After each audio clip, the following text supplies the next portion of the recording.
Hello दोस्तों, हमारे YouTube channel में आप सभी का स्वागत है। तो दोस्तों, इस वीडियो में हम निबे लिमिटेड स्टॉक की फुल एनालिसिस करने वाले हैं। चलो स्टार्ट करते हैं। फर्स्ट ऑफ ऑल हम इनके बिजनेस को समझते हैं। तो देखो, इनकॉर्पोरेटेड इन 2005 में कंपनी की शुरुआत हुई थी। Nibe limited is in the business of manufacturing critical components.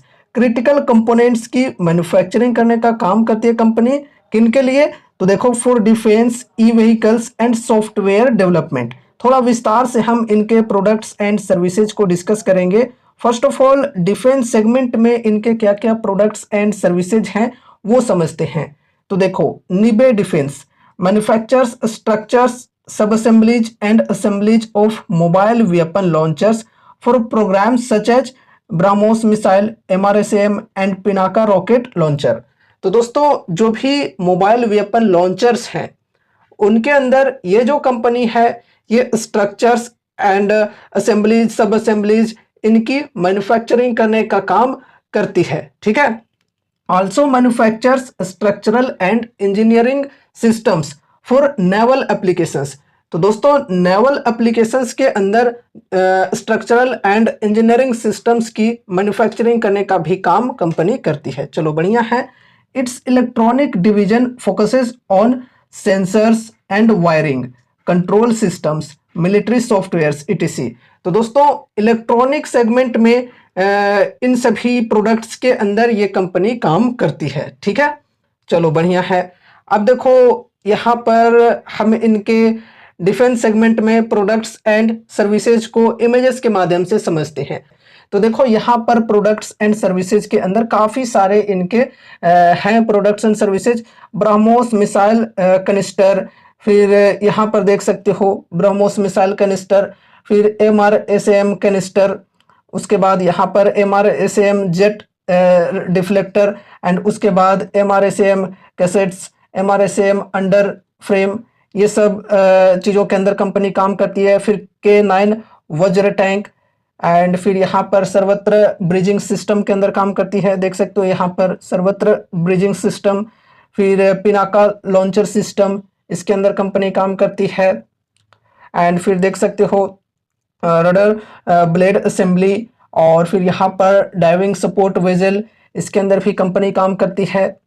ठीक है, ये सब इनके प्रोडक्ट्स एंड सर्विसेज हैं। उसके बाद यहाँ पर आगे देख सकते हो UVLM under ship tech, UVLM MLS तलवार, फिर और भी यहाँ पर देख सकते हो आगे चलकर फ्यूल स्टोरेज टैंक, और फिर यहाँ पर देख सकते हो रोड मोबाइल लॉन्चर और आर्मी इरेक्टिंग फ्रेम। बहुत सारे चीज़ों के अंदर ये जो कंपनी है ये अपने प्रोडक्ट्स एंड सर्विसेज को प्रोवाइड करती है। डिफेंस सेक्टर में सिर्फ डिस्कस करें। ठीक है।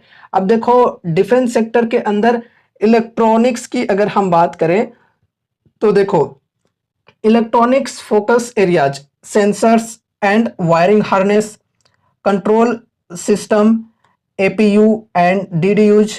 फिर आगे बढ़ते हैं, smart weapon systems, power electronics product development, military software and AI development, embedded system. तो इन सभी चीज़ों के अंदर भी कंपनी काम करती है।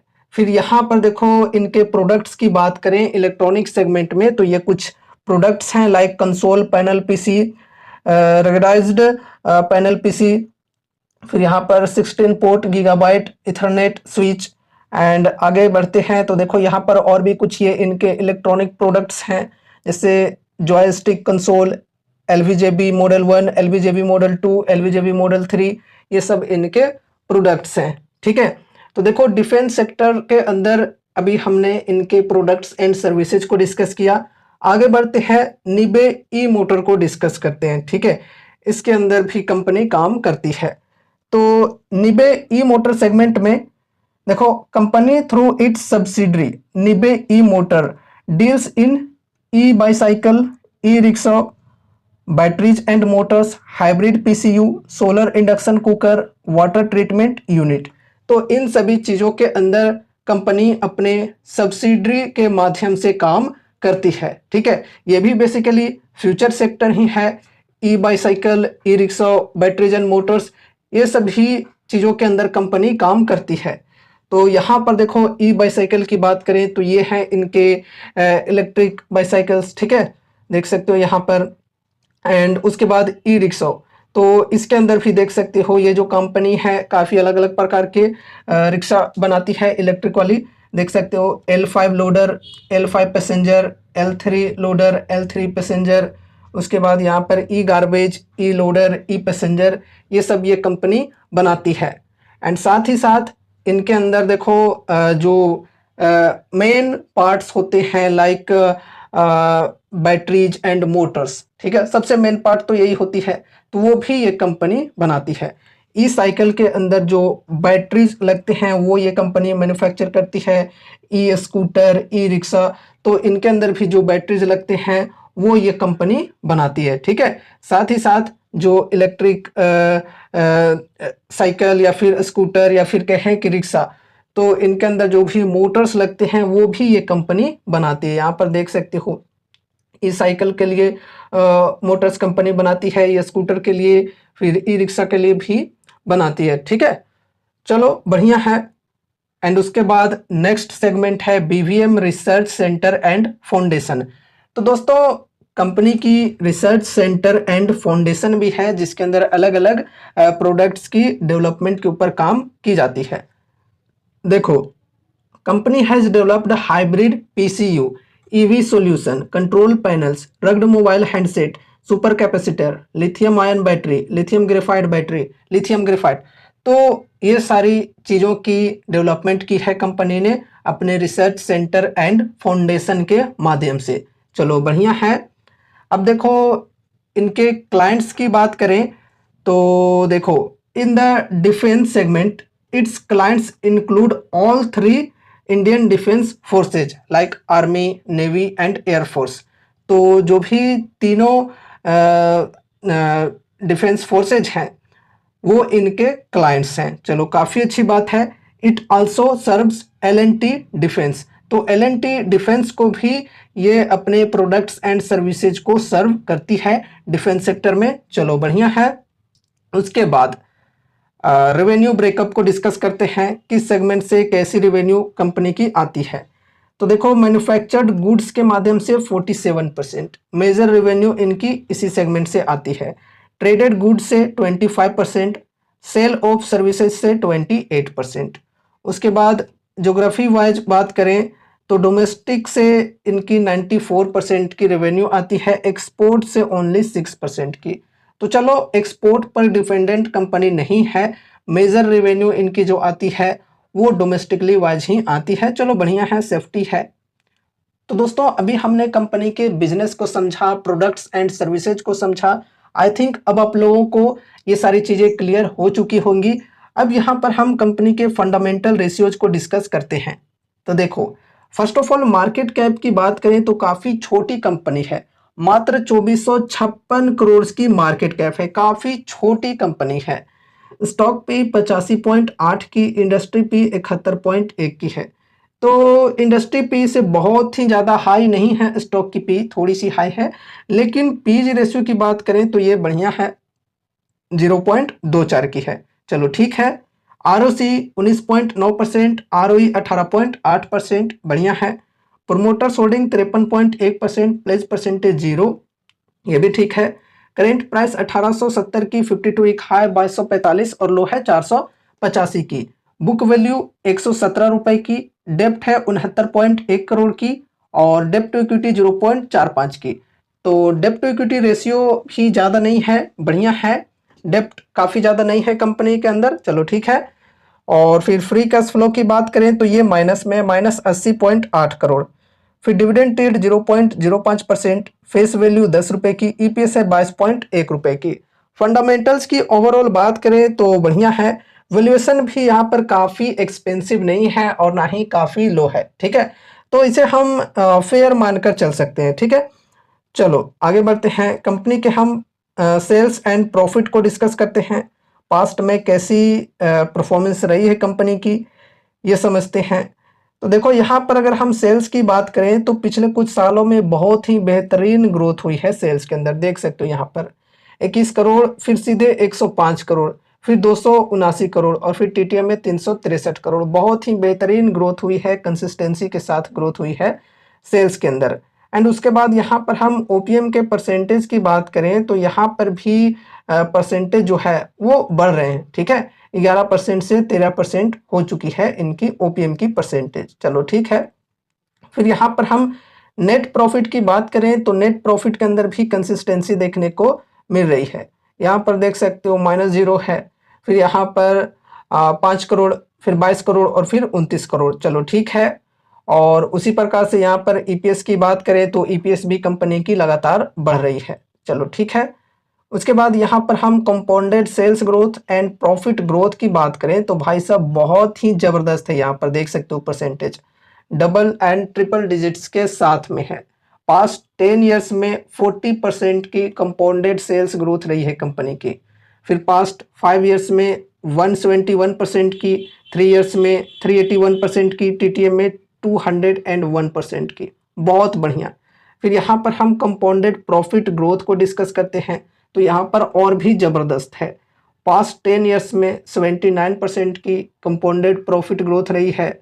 फिर 5 ईयर्स की बात करें तो 361% की, 3 ईयर्स में 443% की, टीटीएम में 404% की। बहुत ही बेहतरीन कंपनी की सेल्स एंड प्रॉफिट ग्रोथ यहाँ पर हमें देखने को मिल रही है।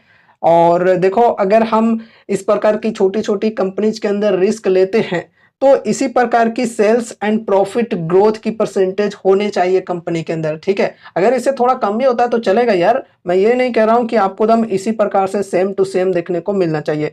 पर्सनली अगर मैं अपनी स्ट्रेटेजी बताऊं तो मैं एटलीस्ट यहाँ पर 20 to 25% के CAGR ही एक्सपेक्ट करके चलता हूँ, ठीक है, सेल्स एंड प्रॉफिट ग्रोथ के अंदर। लेकिन उसके मुकाबले में यहाँ पर अगर हम बात करें तो बहुत ही बेहतरीन है, ठीक है। तो यहाँ पर हम स्मॉल कैप्स के अंदर रिस्क क्यों लेते हैं? ताकि हमें वहां पर ज्यादा रिटर्न्स मिले। लेकिन ज्यादा रिटर्न्स कैसे मिलेंगे? जब कंपनी ग्रो करेगी। ग्रो कैसे करेगी? जब कंपनी की सेल्स एंड प्रॉफिट्स ज्यादा से ज्यादा, बढ़िया से बढ़िया परसेंटेज में बढ़े। तो वो चीजें यहाँ पर हमें देखने को मिल रही है। तो उस हिसाब से यहाँ पर हम एक पल के लिए रिस्क लेने को सोच सकते हैं लिमिटेड अमाउंट के साथ में, ठीक है। बहुत ही बेहतरीन है compounded sales growth and profit growth की परसेंटेज। एंड उसके बाद यहाँ पर स्टॉक प्राइस CAGR की बात करें तो ये भी बहुत ही बेहतरीन है। मतलब इन्वेस्टर्स को यहाँ पर बहुत ही बेहतरीन रिटर्न्स बने हैं पास्ट में। यहाँ पर जैसा कि आप देख सकते हो स्टॉक प्राइस CAGR की परसेंटेज। उसके बाद यहाँ पर रिटर्न ऑन इक्विटी की बात करें तो यहाँ पर कुछ खास नहीं है, लेकिन लास्ट 1 ईयर की बात करें तो यहाँ पर ये बढ़िया हमें देखने को मिल रही है 19% के अप्रोक्स। चलो ठीक है। एंड उसके बाद यहाँ पर हम बैलेंस शीट को डिस्कस करते हैं। तो देखो, बैलेंस शीट के अंदर फर्स्ट ऑफ ऑल हम कैश रिजर्व की बात करें तो कैश रिजर्व कंपनी की लगातार बढ़ रही है और फिलहाल 141 करोड़ की कैश रिजर्व है कंपनी के अंदर। एंड उसके बाद यहाँ पर बोरोइंग्स की बात करें तो बोरोइंग्स भी लगातार कंपनी की बढ़ रही है, लेकिन फिर भी कैश रिजर्व की तुलना में बोरोइंग्स कंपनी की काफ़ी कम है। चलो बढ़िया है। एंड उसके बाद यहाँ पर हम टोटल एसेट्स को डिस्कस करते हैं। तो दोस्तों देखो, टोटल एसेट्स भी कंपनी के कंटिन्यूअसली बढ़ते जा रहे हैं। बहुत ही अच्छी बात है। 12 करोड़, 41 करोड़, 156 करोड़ और फिर 291 करोड़। चलो बढ़िया है। अब दोस्तों यहाँ पर हम शेयर होल्डिंग पैटर्न को डिस्कस करते हैं। तो फर्स्ट ऑफ ऑल प्रमोटर्स की बात करें तो एक अच्छी बात यह है कि जून क्वार्टर में लगभग 50% की इनकी होल्डिंग थी, जो कि अगस्त में बढ़ करके 53% तक पहुंच गई है। काफ़ी अच्छी बात है। तो बेचने वाला कौन है यहाँ पर? FIIs, DIIs and public. अब देखो यहाँ पर स्पेशली हम FIIs एंड DIIs की बात करें तो लगातार इनकी होल्डिंग ट्रिम हो रही है यहाँ पे। एंड पब्लिक की बात करें तो पब्लिक की जो होल्डिंग है फिलहाल काफ़ी ज़्यादा है। तो ये एक नेगेटिव पॉइंट यहाँ पर हो सकती है कि पब्लिक की होल्डिंग काफ़ी ज़्यादा है और FIIs एंड DIIs लगातार यहाँ पर बेचकर निकल रहे हैं। लेकिन अच्छी बात यहाँ पर यह भी है कि इस बार यहाँ पर खरीदारी भी बढ़िया हुई है प्रमोटर्स के द्वारा। अब देखो, आगे चलकर आपको ये ट्रैक जरूर से करना है कि जो FIIs की होल्डिंग्स हैं एंड साथ ही साथ DIIs की, ये और भी ट्रिम होते हैं या फिर बढ़ते हैं, ये ध्यान में रखने वाली बात है, ठीक है। तो जरूर से शेयर होल्डिंग पैटर्न को ट्रैक करते रहना। बाकी अभी यहाँ पर अगर हम ओवरऑल शेयर होल्डिंग पैटर्न की बात करें तो चलो ठीक है ना। और यहाँ पर अगर हम इनके फंडामेंटल्स की बात करें sales growth, profit growth, balance sheet, इन सभी चीज़ों की बात करें तो सब कुछ यहाँ पर हमें बढ़िया तरीके से देखने को मिल रही है। और कंपनी काफ़ी छोटी है, लगभग 2,500 करोड़ की मात्र मार्केट कैप है। ठीक है, तो उस हिसाब से रिस्क यहाँ पर देखा जाए तो काफ़ी हाई है। अगर किन्हीं को इंटरेस्ट लग रहा है इस कंपनी के अंदर तो सोच समझकर ही लिमिटेड वेटेज के साथ ही चलना चाहिए। अपने पोर्टफोलियो का एक छोटा सा वेटेज ही देना है, ऐसा ना हो कि बहुत ही ज़्यादा अमाउंट्स यहाँ पर लगा दिए, तो ये गलती को करने से बचना है। ठीक है, सोच समझकर ही एक लिमिटेड अमाउंट के साथ ही चलना चाहिए। अब देखो, इस प्रकार की जो छोटी छोटी कंपनीज होते हैं इनमें रिस्क तो काफ़ी ज़्यादा होते ही हैं, लेकिन रिवॉर्ड्स की भी कैपेसिटीज काफ़ी ज़्यादा होते हैं। ठीक है, यहाँ पर अगर हम 2,500 करोड़ की मार्केट कैप है फिलहाल स्टॉक की, और अभी यहाँ पर मानकर चलो 1 लाख रुपए लगा देते हैं और कंपनी कंटिन्यूअसली अपनी सेल्स एंड प्रॉफिट्स को बढ़ाते चले जाती है, तो इजिली इनकी जो मार्केट कैप है ये 2,500 करोड़ से 5,000 करोड़ तक पहुंच सकती है। 5,000 करोड़ भी होगी तो ये मार्केट कैप काफ़ी ज़्यादा नहीं हो जाएगी, तो भी ये कंपनी स्मॉल कैप ही रहेगी, लेकिन हमारे जो रिटर्न्स होंगे वो 1 लाख से यहाँ पर 2 लाख हो जाएंगे। ठीक है, 100% के रिटर्न्स यहाँ पर बन जाएंगे, हमारे जो पैसे हैं वो डबल हो जाएंगे। और इसी प्रकार से यहाँ पर आप ज़्यादा ज़्यादा मार्केट कैप के लिए सोच कर चल सकते हो। ठीक है, लाइक यहाँ पर अगर 10,000 करोड़ की मार्केट कैप भी इनकी हो जाती है तो भी ये कंपनी स्मॉल कैप ही रहती है। ठीक है, लेकिन हमारे जो यहाँ पर रिटर्न्स बनेंगे वो 4x रिटर्न्स बन जाएंगे। ठीक है, तो इस प्रकार की कैपेसिटी होती है ये छोटी छोटी कंपनीज के अंदर, लेकिन उस हिसाब से रिस्क भी काफ़ी ज़्यादा होता है। तो इसलिए रिस्क को मैनेज करने के लिए अच्छे डिस्काउंट्स पर बाइंग करते हैं और साथ ही साथ कम वेटेज देकर चलते हैं। ठीक है, अब दोस्तों देखो, ये ध्यान में रखना कि ये कोई कॉल टिप या रिकमेंडेशंस नहीं है कि आप यहाँ पर बाई या सेल करो। ठीक है, यहाँ पर जो भी चीज़ें हम डिस्कस करते हैं वो सिर्फ और सिर्फ एजुकेशनल पर्पज से करते हैं। तो इसलिए इस वीडियो को देखने के बाद अगर आपको कुछ भी इंटरेस्ट लगता है तो फिर आपको अपनी तरफ से भी कुछ स्टडी एनालिसिस करनी है, या फिर अगर आपके फाइनेंशियल एडवाइजर्स हैं तो उनसे एक बार कंसल्ट जरूर से करना है कोई भी डिसीजंस लेने से पहले। अब चलो यहाँ पर हम टेक्निकल्स को डिस्कस करते हैं कि कैसी अपॉर्चुनिटीज़ फिलहाल यहाँ पर हमें मिल रही है। तो देखो दोस्तों, यहाँ पर चार्ट के अंदर क्या था, पहले ये ट्रेंड लाइन को सपोर्ट ले लेकर स्टॉक जो है ये अप ट्रेंड में चल रही थी। अभी देखो यहाँ पर ट्रेंड टूटा स्टॉक के अंदर, ये जो ट्रेंड लाइन है ये नीचे साइड में ब्रेक हो चुकी है। और अभी यहाँ पर अगर हम 52 वीक हाई के लेवल से करेंट प्राइस तक की बात करें तो ज़्यादा डिस्काउंट अवेलेबल नहीं है, लगभग 16-17% की डिस्काउंट अवेलेबल है। ठीक है, अगर किन्हीं को ये डिस्काउंट ठीक लगता है तो वो यहाँ पर फर्स्ट एसआईपी करके चल सकते हैं। पर्सनली अगर मैं अपनी बताऊं तो मैं स्मॉल कैप्स के अंदर एटलीस्ट 20-25% की डिस्काउंट के साथ ही कोई डिसीजंस लेता हूं, इसलिए अभी यहाँ पर मैं बाइंग नहीं करूँगा।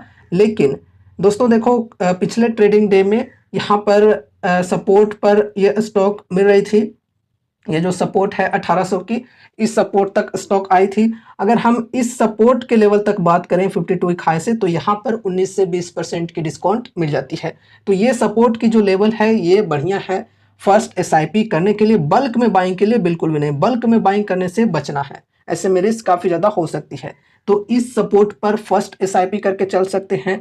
अगर किन्हीं की स्ट्रेटेजी है कि एटलीस्ट 20% की डिस्काउंट के साथ ही इन्वेस्टमेंट की शुरुआत करूँगा इस प्रकार की, तो यहाँ पर फर्स्ट अमाउंट लगाने के बाद अगर गिरावटें कंटिन्यू रहती है तो फिर हर 5 से 10% की डिप पर एड ऑन करके चल सकते हैं, छोटे छोटे अमाउंट से एसआईपी करते चल सकते हैं।